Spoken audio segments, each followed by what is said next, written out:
Coming right from the Butler Bowl, this is the Butler Beat. Hi, I'm Mallory Duncan. First, let's get an update right on their turf about women's soccer.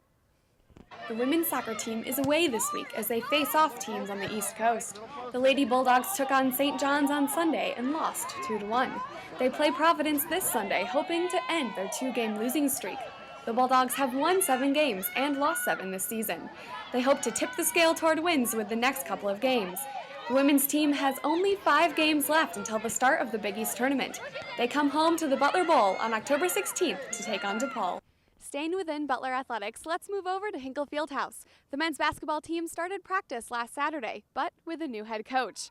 Last week, Barry Collier, Butler's director of athletics, announced that Brandon Miller will be taking a medical leave of absence. In his place, the athletic department has appointed Chris Holtman, former assistant coach for the Bulldogs.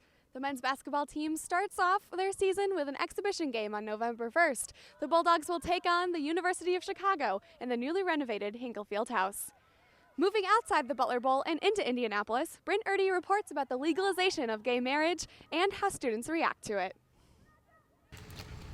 Gay marriage is officially legal in the state of Indiana after the Supreme Court rejected appeals on Monday. The Supreme Court chose to pass on a national debate, leaving the decisions as ones made in lower courts. In Indiana, this left the 2 federal court rulings as is, stating it is unconstitutional to limit marriage between one man and one woman. Some students here at Butler University recognize the impact of this decision. Butler University student Tyler Billman sees this shift in history as an inevitable one. Indiana's finally kind of coming to terms with things. I mean, it's 2014, and so I think our culture, we've moved to a place where we need to accept these kinds of things.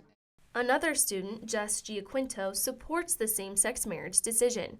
She's happy to see men and women are allowed to make their own decisions.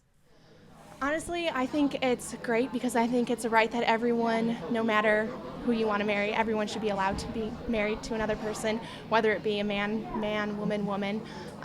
I'm proud that Indiana finally passed that. The total number of states where same-sex marriage is allowed is now 30, approximately a little more than 60% of the U.S. population. 10 other states were affected by this Supreme Court decision. Indiana has no plans to challenge the Supreme Court at this time.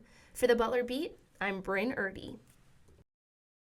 Thank you for joining me on the Butler Beat. Check us out on YouTube. Also, join us next week for more campus news. For the Butler Beat, I'm Mallory Duncan.